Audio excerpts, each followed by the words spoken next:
Libro Psicología, Ideología y Ciencia. Néstor A. Brownstein, Marcelo Pasternak, Gloria Benedito, Frida Saal. Siglo XXI Editores, octava edición. Capítulo 1. ¿Cómo se constituye una ciencia? Néstor A. Brownstein. Hay que aceptar una verdadera ruptura entre el conocimiento sensible y el conocimiento objetivo. G. Bachelard. La formación del espíritu científico, Buenos Aires, siglo XXI, 1972, página 282. La respuesta a esta primera pregunta nos obliga a elegir uno de los tres caminos posibles. A. Se afirma que la ciencia se constituye yendo de lo más simple a lo más complejo y que comienza por el conocimiento directo que los sentidos nos dan de las cosas. En otras palabras, que se llega al saber científico partiendo de las apariencias y por un movimiento progresivo que lleva desde lo evidente a lo desconocido. B. Se postula la existencia de una facultad especial del intelecto o del espíritu humano que le permite aprender la esencia de los fenómenos de un modo repentino y exacto, trascendiendo las engañosas apariencias que pudiesen ocultar esa esencia. Y C. Se sostiene que la ciencia no se apoya en las apariencias ni tampoco tiene como objetivo la búsqueda de esencias escondidas, que la ciencia se construye merced a un trabajo de producción de conceptos enfrentando a los datos de la experiencia sensorial y a las convicciones espontáneas.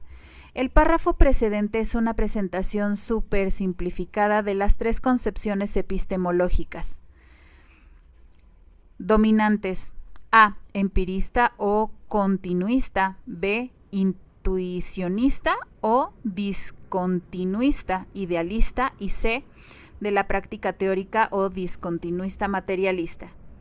En lo sucesivo dejaremos de lado el análisis de la posición intuicionista por representar en la actualidad una actitud epistemológica superada y fundada en viejos prejuicios filosóficos que han sido derrocados precisamente por la constitución y el desarrollo teórico de las ciencias. Nos habremos de limitar, pues, a los dos conceptos vigentes en nuestros días, la empirista y la discontinuista, materialista. Así como ha sido expuesto, el planteo puede parecer a la vez abstracto y simplista. Es imprescindible exponer algunos ejemplos y, al mismo tiempo, justificar por qué consideramos que solo la segunda de estas concepciones es correcta. 1. En la física, la experiencia cotidiana nos indica que los cuerpos caen porque son pesados. Si multiplicamos las experiencias y variamos sus condiciones, podremos apreciar una y mil veces el mismo hecho. Lo que es más pesado que el aire baja al suelo. Lo que es más liviano se eleva. Millones de constataciones serán inútiles para modificar o agregar algo a nuestro conocimiento fundado en los sentidos. Repetidamente sucedió así en la historia de la humanidad antes de que Isaac Newton explicase la caída de los cuerpos y la apariencia de ellos. Tenían de ser pesados en función de una fuerza de gravedad. Este concepto de fuerza de gravedad no provino de ninguna experiencia empírica personal como lo querría el mito, la célebre manzana, ni tampoco de una mágica inspiración. Fue el resultado de la importación teórica de conceptos matemáticos previamente producidos por otros científicos a la física y de un planteo del problema de la caída de los cuerpos en términos abiertamente contradictorios con el saber de los sentidos. Los cuerpos no caían porque eran pesados y, al contrario, se podía entender su ser pesados como consecuencia de la relación que había entre la masa del cuerpo que caía, la masa de la tierra sobre la cual caía y el cuadrado de la distancia existente entre el cuerpo y el centro de la tierra. Indudablemente no se podía alcanzar la comprensión de esta relación matemática que prescinde por completo de la apariencia de la caída por un simple proceso de incremento paulatino de los conocimientos a partir de la experiencia de cada día. 2. En la astronomía. Durante milenios el hombre vio salir el sol por el este y ocultarse por el oeste. La doctrina geocéntrica de Ptolomeo parecía ser del todo indiscutible. Pero ahora lo sabemos, la astronomía de Ptolomeo no era una ciencia, era una descripción de las apariencias, era el discurso ideológico precientífico que daba cuenta de los movimientos aparentes de los astros en el firmamento. Era la repetición de lo que todos saben, en la medida que todos reconocen allí su vivencia de cada día, o lo que es lo mismo, en la medida en que todos desconocen la existencia de una estructura invisible, la del sistema solar, que permite explicar cómo se producen las apariencias que los presuntos científicos reproducen en sus libros. Y la astronomía solo llegó a ser científica cuando Nicolás Copérnico pudo producir el concepto de la existencia de un doble movimiento simultáneo de la Tierra alrededor de un eje imaginario y alrededor del Sol. Estos conceptos no resultaban, claro está, de una apreciación sensorial. Copérnico no vio lo que vio con los ojos. Su teoría era el producto de una ruptura radical con las evidencias que sus ojos registraban en cada alborada y en cada crepúsculo. Su concepción abstracta de los movimientos reales de los astros se opuso a la fascinación de la experiencia concreta de los movimientos aparentes. Recién entonces el firmamento fue verdaderamente inteligible. Y 3. Y en la química, cualquiera sabe que el azúcar es blanca, dulce al paladar y que se disuelve en agua. Mas cuando le preguntamos al químico qué es el azúcar, él nos dice, es casi en un 100% sacarosa. Le contestamos, extraño nombre, usted no nos ha contestado nada. Simplemente ha cambiado una palabra común por otra palabra menos conocida. ¿Qué es eso que usted llama sacarosa? Y ahora ya no nos contesta nada. Toma una lapicera y dibuja estos signos extraños en una hoja de papel.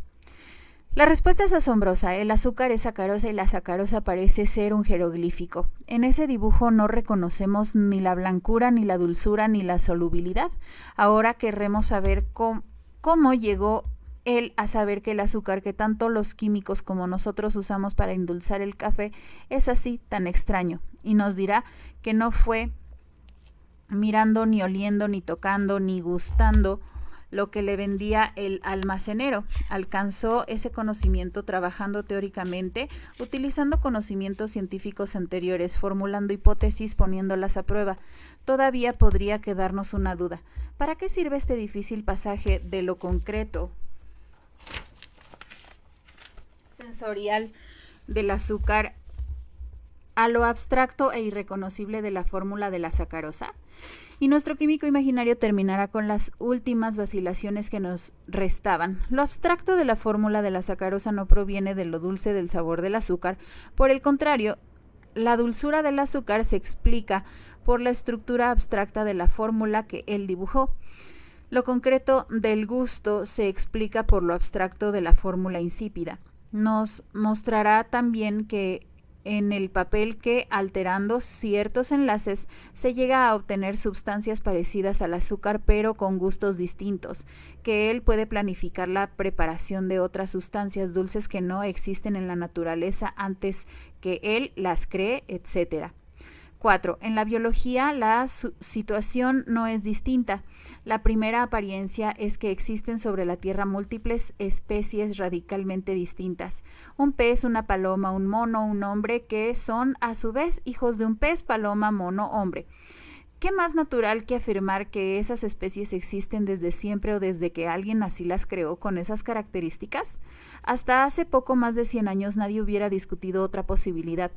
Recién en la segunda mitad del siglo XIX pudo afirmarse la doctrina teórica de la evolución de las especies en abierta ruptura con la evidencia de los reinos separados, animal, vegetal y mineral, y de las clases, los géneros y las especies que previamente habían sido catalogados por los naturalistas y aún debieron pasar 100 años más, que hace menos de 20 años pudo demostrarse que la herencia dependía de modificaciones transmitidas en la manera de organizarse de ciertas moléculas relativamente simples. Los ácidos nucleicos, ¿qué relación, qué continuidad guarda esta explicación de la herencia por modificaciones en los ácidos ribo y desoxirribonucleicos con los datos aportados por nuestros sentidos? Claramente ninguna. De los 4 párrafos anteriores podemos extraer la conclusión que ya venía formulada desde el epígrafe de Bachelard, puesto como encabezamiento del capítulo. El conocimiento objetivo se constituye después de una ruptura con el conocimiento sensible o sensorial de los objetos. Las fórmulas de la gravedad, de la sacarosa, la estructura del sistema solar o las leyes de la evolución no son datos recogidos por nuestros sentidos ni encontrados en la naturaleza ni enigmas revelados mágicamente al espíritu. Son conocimientos producidos por los científicos a partir de la crítica de las apariencias y de las ideas que de modo más o menos espontáneo nos hacemos de las cosas. Crítica de lo que desde ya podemos designar como ideología, pero también desde ya es necesario disipar una confusión. Si siguiendo a McCarey y Althusser, aceptamos que la ciencia es ciencia de una ideología a la que critica y explica, no puede ser menos cierto que para que surja el conocimiento científico es necesario que previamente haya habido una ideología a la cual criticar. La ideología es el saber precientífico, es el conocimiento del movimiento aparente, es el reconocimiento de los modos de aparición de las cosas y es el desconocimiento de la estructura que produce la apariencia. Por lo tanto, es el imprescindible paso previo a la construcción de una teoría científica. Entre el saber ideológico y el conocimiento científico hay un claro corte, ruptura epistemológica, pero también hay una relación indisoluble que los liga y los implica recíprocamente. Un término necesita del otro y sin embargo, entre ellos no hay armonía sino lucha. Toda ciencia se alza críticamente contra una ideología que tenía vigencia en ese campo. Recuérdese el ejemplo de las teorías de Ptolomeo y Copérnico. Sin la ideología ptolomeica no hubiese podido producirse la ciencia copernicana. Para ser reconocida como tal, sin embargo, la ciencia debe desalojar a la ideología. A veces termina rápidamente con ella, a veces no. Veamos a partir de los mismos ejemplos cómo sucede esto. Cuando Newton formuló sus principios sobre la gravitación, fue posible explicar mediante las mismas leyes la caída de los cuerpos y los movimientos regulares de los astros. No faltó entonces quien se sintiera molesto. Los argumentos esgrimidos contra Newton eran de este corte. Todos sabemos cómo se regulan los movimientos de las cosas. La física es un conocimiento sencillo que se alcanza por intuición y pertenece al común de las gentes. La ruptura con la experiencia y su matematización nos alejan de la maravillosa simplicidad de la vida.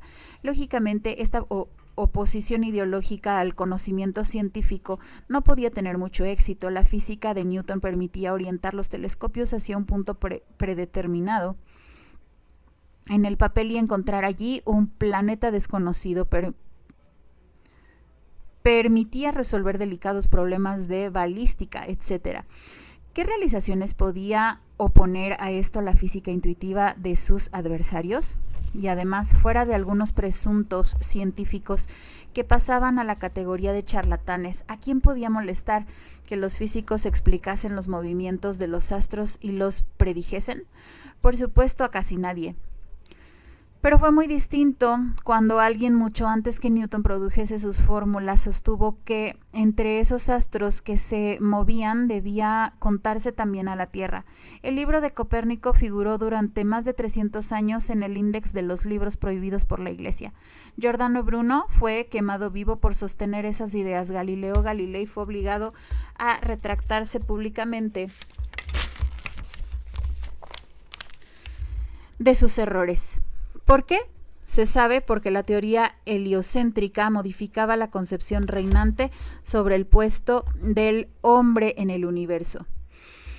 De un mundo en el que los hombres eran centro de un espacio infinito y estaban construidos a imagen y semejanza de un Dios omnipotente que designaba a sus vicarios en la tierra para que los condujesen espiritualmente como los pastores a sus ovejas y con sus autoridades reales cargadas de un poder que emanaba de la gracia de ese Dios, debía pasarse a un universo sin centro y esta tierra sobre al que algunos reinaban tan orgullosos pasaba a ser una minúscula comarca perdida en el espacio.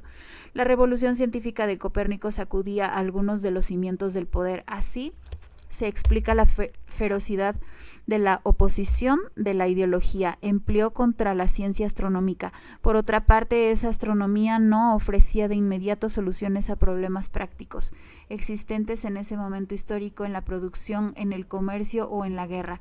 La astronomía copernicana no era socialmente indispensable y era peligrosa, subversiva para la ideología dominante. El destino de la química fue similar al de la física newtoniana. Cuando surgió, mejor dicho, cuando sus conceptos fundamentales fueron trabajados por Lavoisier y por Dalton, no encontró casi oposición. La química no alteraba de ninguna manera las relaciones de los hombres con el poder y ofrecía respuestas inmediatas y novedosas a acuciantes problemas del trabajo de la guerra. Había un verdadero interés de los sectores dominantes de la sociedad en el desarrollo de la química, nuevas tinturas para los tejidos modernos, explosivos para mover montañas y para emprender conquistas territoriales. ¿Qué resistencia podían oponer a este empuje los encantadores, esotéricos, misteriosos tratados de alquimia? ¿Fue también así para la biología? No. Las teorías de Carlos Darwin despertaron un revuelo cargado de ruido y furor. En 1930 todavía comparecían a juicio y eran condenados los maestros norteamericanos que se atrevían a difundir entre sus alumnos las tesis evolucionistas. Es que la doctrina de Darwin venía también como la astronomía heliocéntrica a alterar el puesto del hombre en el universo y a poner indirectamente en tela de juicio a las estructuras de la dominación. El hombre dejaba de estar separado por un abismo de los animales y pasaba a ser pariente de ellos, que se había diferenciado en el curso de la historia. Ya no era más la perfección lograda en el punto de partida por un designio superior, pasaba a ser un momento en un proceso de evolución comenzando cientos de miles de años antes y nunca acabado. La ciencia de la biología fue combatida en la medida en que atacaba las representaciones que eran necesarias para el mantenimiento del orden social constituido. Puede verse en este ejemplo la relación que existe entre las dos acepciones que hemos detectado hasta el momento para el vocablo ideología. Las clases dominantes requieren, producen y sostienen una ideología que tiende a conservar el estado de cosas basado en la dominación. Es la acepción política del término. En función de sus intereses se oponen a la aparición y el desarrollo de una ciencia capaz de conmover los fundamentos del poder.